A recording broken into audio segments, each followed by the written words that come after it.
WTF are HWOs.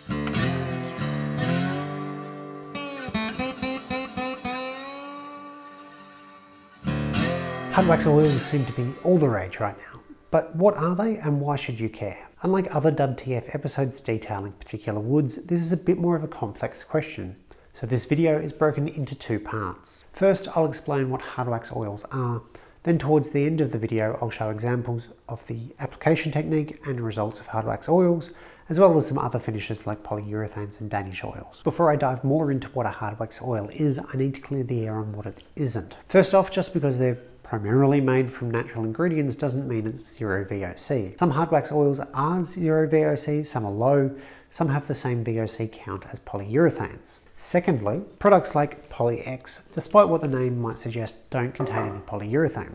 While we typically associate poly with meaning polyurethane, in this case the poly would mean many, that is, many types of oils and many types of waxes. Thirdly, the standard variations of most Hardwax oils can't be sprayed. However, many brands do have a sprayable version. Unlike polyurethanes, they can't particularly be thinned down all that well, so you really do need to buy the specific product. Finally, Hardwax oils aren't cheap. I'll expand on this a little bit later. I've got a Google Sheets document working out prices per square meter, but Hardwax oils are typically twice as expensive as polyurethanes per meter square covered. Some polyurethanes do buck that trend and are actually more expensive than Hardwax oils though. As the name implies, they're primarily made up of a blend of oils and a blend of various waxes designed to protect wood. Simply put, Hardwax oils are just a different category of wood finish. The most common types of finishes can probably be broken down into four categories. You've got water-based finishes that provide little to no colouring of the wood but clean up very easily and dry very quickly. Then there are the more common oil-based polyurethanes that provide a lot of protection and really pop the grain and figure of the wood, but do coat the wood in a plastic layer so they don't have the greatest feel. Oil varnish blends don't provide as much protection, but they do look and feel much nicer than polyurethane. Then finally, of those four categories, we've got the Hardwax oils. Okay, so there are some other finish types too, but for the home gamer, that's the general gist of what's out there. Typically, Hardwax oils are a medium to high durability clear finish, though tints and stains do exist. And it has excellent grain popping ability and pretty excellent repairability. Hardwax oils have more in common in durability with polyurethane, but have more in common with drying oils or oil varnish blends in feel. However, they still feel nicer than all of those because of the wax content. If you've ever hand buffed a wax finish, that's the sort of feeling you're going to get from a Hardwax oil treated surface. Depending on the exact product, the drying time varies from as low as 4 hours to as high as 24 hours. This one's 8 hours. Some Hardwax oils come in just matte, but most go all the way up to a gloss version, though application technique is really important there. They can be used in most applications polyurethanes can be used in, from fine furniture to flooring, and there are even some exterior versions of many of the Hardwax oil brands. One of the big selling points, to me at least, with Hardwax oils is the ease of application. They can go on with brushes, preferably bristle brushes, non-woven synthetic pads, like this one from 3M, or my preference, 4 or 5mm nap microfiber rollers. I'd avoid foam brushes. The products are usually too thick to work well with foam, and the solvents can be a bit of an issue. In general, they self-level much better than polyurethane, so using a brush, you're not going to get brush marks left behind, so there's not the need to go for foam. Information on application is a bit of an iffy subject. I'm not sure if the recent rise in popularity without a definitive source has caused some issues with understanding what it is or isn't, but manufacturers and distributors don't always do the greatest job of education. A good example of this is Osmo. In the US, they have specific instructions for applying it to furniture, which differs from how you'd apply it from flooring. But that also differs from the instructions given out by Osmo Australia and from how I've seen commercial high-end woodworkers like Anton Gerner work. Generally speaking, if you're coming back with a clean rag to wipe off the excess like Osmo US suggests, you're probably going to have a finished starved surface and require more than the recommended amount of coats to build your finish. This is particularly an issue with the gloss sheen versions, as it can be almost impossible to apply enough to build the sheen. This is why my preference is for the roller. Of course, this does differ with different brands, but I've found it true of the two Hardwax oils I've tried, Osmo and Fitters. I mentioned repairability before, but this is probably the biggest point of difference over polyurethane. There are a lot of reasons to repair a finish.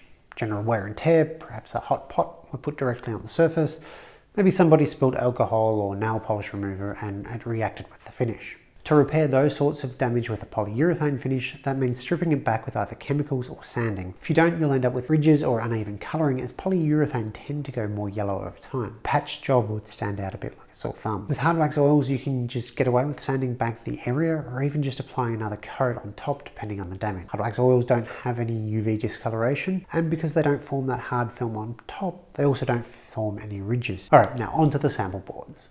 Before I get to the demo boards, I want to talk about durability. Hardwax oils are not as durable as polyurethanes. How much less durable are they? Well, that depends on each product, the application, and the use of whatever object it's going on. They are suitable for flooring, but the big argument that the Hardwax oil companies make is that even though it's not as durable, it's going to take you less effort to repair it. Say these get down to half the durability or half the protection of a polyurethane, you can just whack on one coat. Polyurethane, on the other hand, you have to strip it all back and then apply another coat. When you gain in durability, you lose in repairability, which means much more labour when whatever finish it is wears. And all finishes will wear. It's really just a matter of how quickly. I have a bunch of furniture that has Hardwax oil and a bunch that has polyurethane, and honestly, I can't see a difference in the wear rate of either of them. Right, now onto the tests. These are the products I'm going to be looking at. I'm not testing durability, I'm purely testing application or ease of application and what the end result is. I've got Poly-X, Fitters Hardwax oil, some Blonde de Wax shellac, two different Danish oils, Minwax oil-based polyurethane, this happens to be in a stop-loss bag, and Minwax polyacrylic, which is a water-based polyurethane. On the left, we have Organ Oil's Danish oil. The instructions say to wipe on, then wipe off any excess after 30 minutes and apply a second coat the next day. On the right is Ruston's Danish oil, which is very similar in application, but can be worked into the surface a bit more. Next, Minwax polyacrylic, which has to be brushed on with a synthetic brush. Being water-based finish, it dries super quick and could apply 3 coats in one day. On the right is a 2-pound cut of Blonde de Wax shellac. This can be brushed on or patted on. On the left is Minwax's oil-based polyurethane, which can be brushed on. For best results, thin with up to 20% mineral terps to improve brushability, otherwise the product can be difficult to brush on without streaks. Alternatively, thin with up to 50% mineral terps to create your own wipe-on poly. On the right, I'm testing rubbing in Poly-X with a white synthetic pad. On the left is Fitters Hardwax oil, rubbed on just like the Poly-X. On the right is Poly-X, but how I'd normally roll it on. Notice how a really tiny amount of finish is used to coat the surface. Press the roller in hard to work it into the grain. This is always going to be a little bit difficult to show on a small sample like these on camera in a workshop with fluoro lights. Now these are all from the same board. They're actually from the divider in my split top Roubeau. So they are from the same board, so the colours should be fairly similar, though they are from different positions in the board, so you can see the grain obviously changes a fair bit.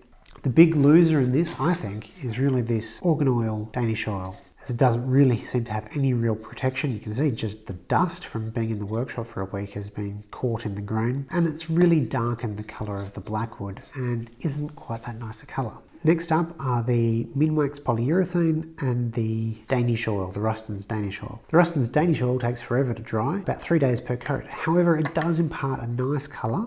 It doesn't really fill the grain all that much, and is a pretty matte finish. So the Minwax polyurethane creates a much more even flat surface. The feel is okay, it probably needs another 2 or 3 coats to be proper protective. And the colour is really quite similar.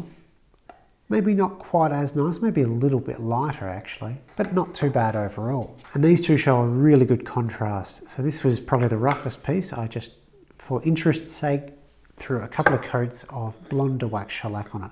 And the colour and the 3D-ness, the chatoyance of the grain really comes out in the shellac. Shellac isn't the most durable finish in the world, but it is one of the prettiest.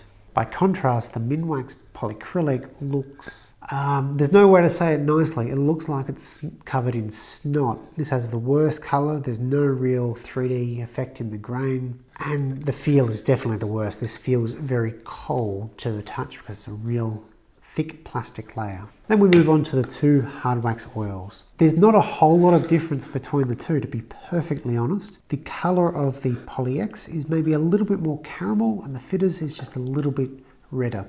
Looking at the actual colour of the products, that is roughly how they look in the tin. but I don't know how much that actually affects it. The Fitter's Hardwax Oil dries pretty much bang on 4 hours, has a really nice 3D effect in the grain, though there's not a whole lot going on in here. Perhaps not as soft as if I had have rolled it on and built up a thicker coat, but my sample tint is almost out.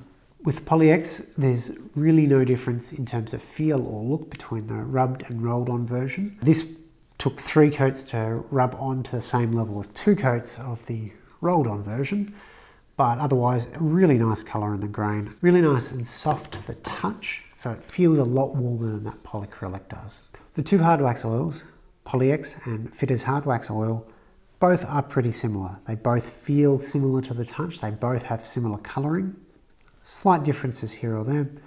They both pop the grain a reasonable amount, although the Fitter's is probably a little bit more depth, a bit more chatoyance. Comparing it with their nearest neighbour, that is the Minwax polyurethane, the oil-based polyurethane, they both have a much nicer feel. The Minwax has already had 3 coats. It probably needs more because I've been sanding between each layer to get a smooth result, whereas the Hardwax oils did not need any sanding or buffing between each layer. To me, that makes quite the clear winner.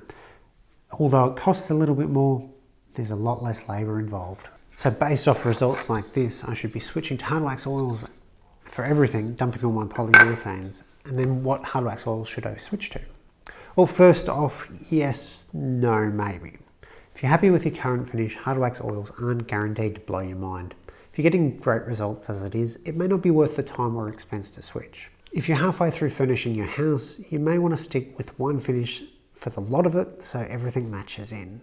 Next, consider cost. Check out my findings in the Google Sheets in the description below, but Hardwax oils are expensive compared to many polyurethane. If you're using something like Feast Watson's polyurethane, go ahead and switch. You'll save money.